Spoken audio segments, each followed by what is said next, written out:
Woo! Thanks, Chris. That was some great footage. Yeah, keep it going for that. Yeah, sometimes I wish I had a little spidey sense in my life, but sometimes I also wish I was as smooth, suave, and lethal as this next guy. Let's take a look at him in action. I'm sure you all will know exactly who I'm talking about.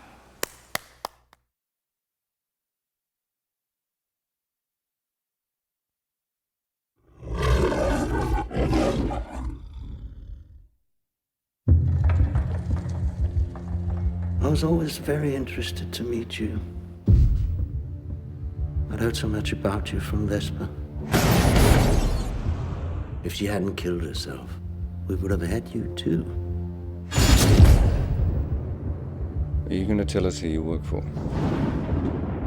The first thing you should know about us is that we have people everywhere. I thought I could trust you.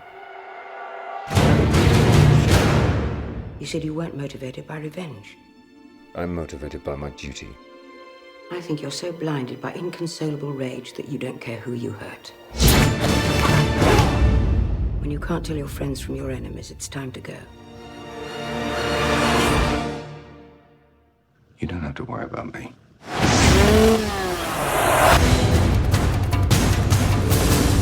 Restrict Bond's movements. Put a stop on his passports.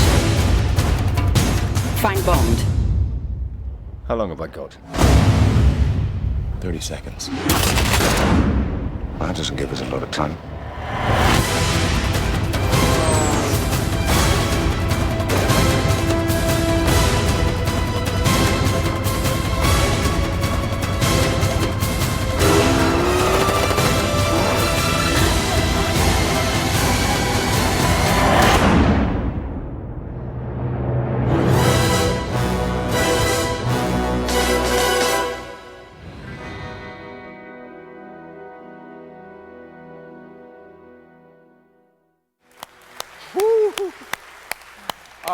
All right. Now here to tell us more about the latest in the James Bond franchise is the Senior Vice President of Global Business Strategy at Danjack. Give a warm welcome to Mr. Keith Snellgrove.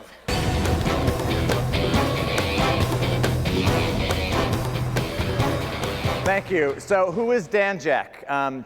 Most people don't know who we are. They know who this guy is back there, but they don't know who the company is. Danjack is a small, privately held family company that is actually run by Barbara Broccoli and Michael Wilson. Now, Barbara is the daughter of Cubby Broccoli, and Michael Wilson is the stepson of Cubby Broccoli, the original producers of the film.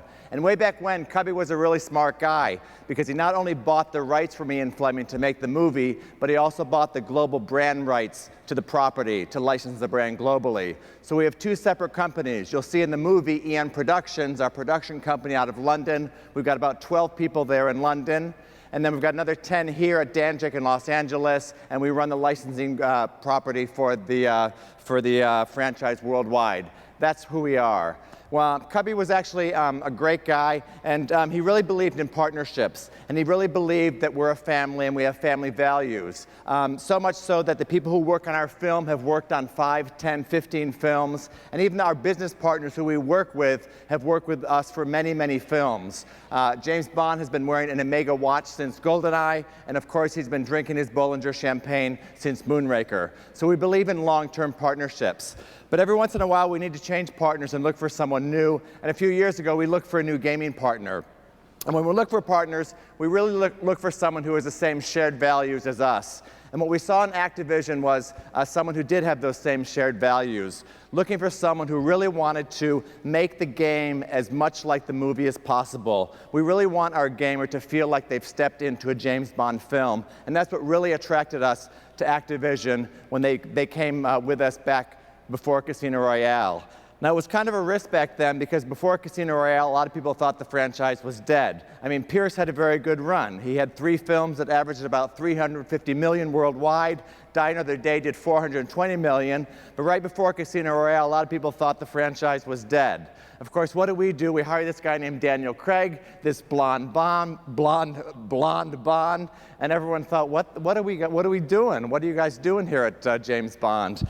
But of course, obviously, it was a success and a huge success. Daniel Craig was an amazing Bond, as I think everyone here realizes, and the film did $594 million globally, significantly above the $420 of Pierce's last film. So we move on to the next film, Quantum of Solace, and our partnership with Activision. We've been filming since January. We've been all over the world. Our studio work's been done in Pinewood in London, but we've been in Panama, we've been in Chile, we've been in Austria, we've been in Italy, and we just finished up at Pinewood Studios in mid-June.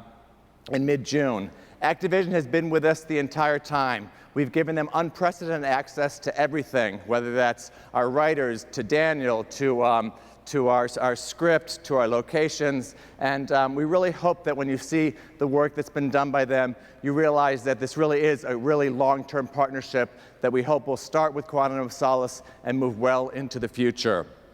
I'm going to bring up now Garrett, who's going to discuss the next game. He's going to show you scenes both from Casino Royale as well as some new footage from Quantum of Solace that no one has seen before. We're very excited about the partnership, very excited about Activision, and I'm going to bring Garrett here to show you some really great stuff. So here's Garrett. Good job. Nice job. Nice job. Thank you. I am very excited to be here today. As Keith mentioned, we get to show you some footage that we have never shown publicly before, so we're really excited to do that. But before we jump into that, I do want to give you a little bit of background about the game. So for those of you that saw Casino Royale, hopefully it's everybody, you'll remember that Daniel Craig really reinvented what James Bond is.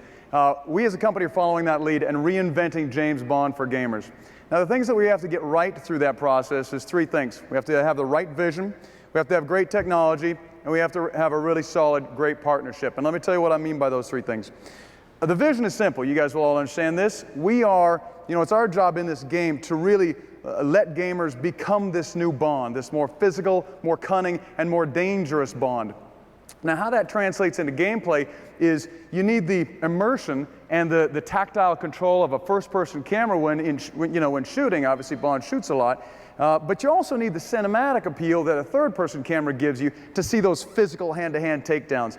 That blend of first-person and third-person is what we're doing in our game, and it's never been done before in a Bond game. So we think Bond fans are really going to like it.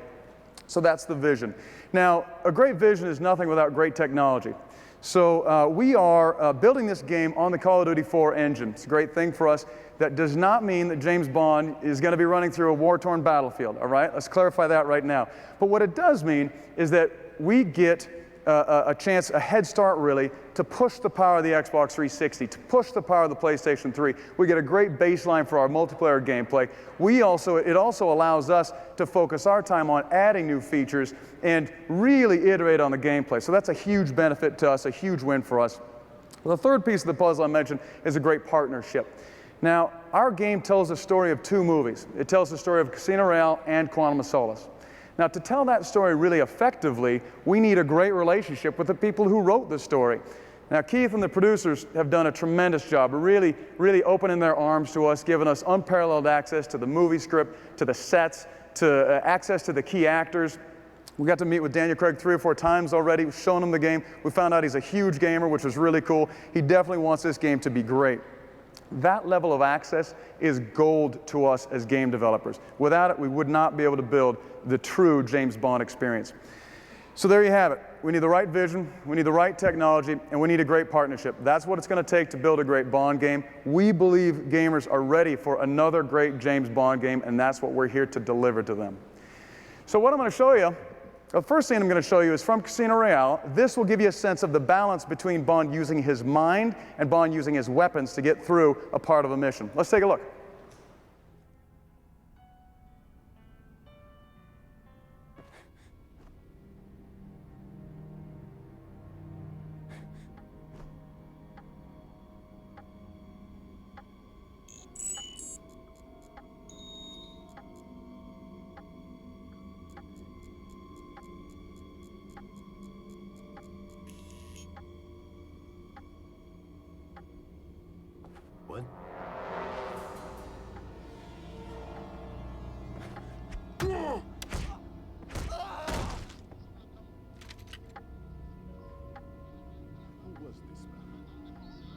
Bodyguard full of shit. He was alone. He was, but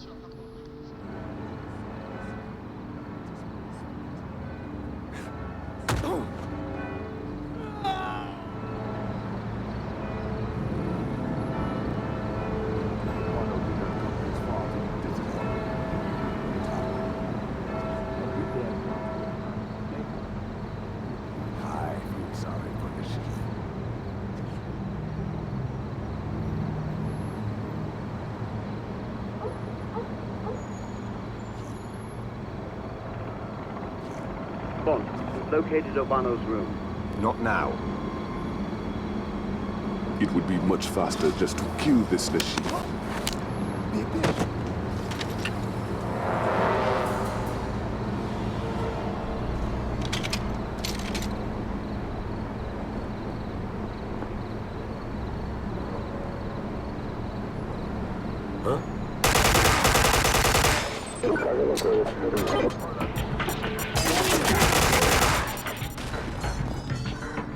Lay down some cover!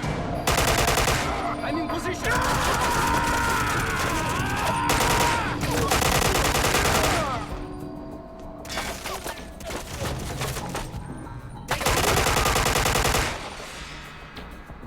Move in! Cover me! Need more firepower! Open up!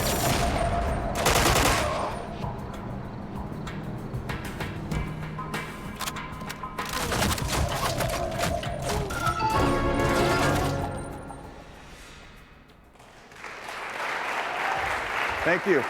Thank you. Thank you. The team did a really great job on that one. This next clip we're going to show you is, as I said, the very first time we've ever shown in public a scene from a section of our game that's from the brand new movie coming out this fall. We pick up Bond here in a second, waiting for the results of an interrogation. I hope you like it.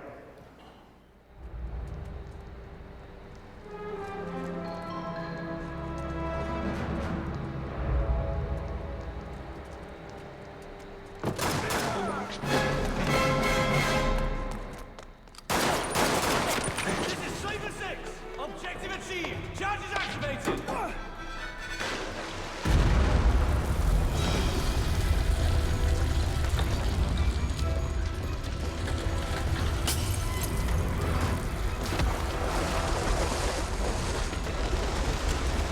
Palio horse race today.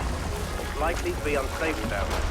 You've got 15,000 Palio fans directly above you. Find his exit.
Thank you.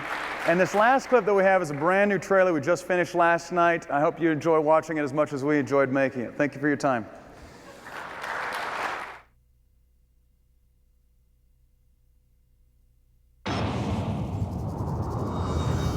There are some at MI6 who think I can't trust you. That you're blinded by inconsolable rage and motivated by revenge. But your motivation isn't my only concern. What concerns me are your methods.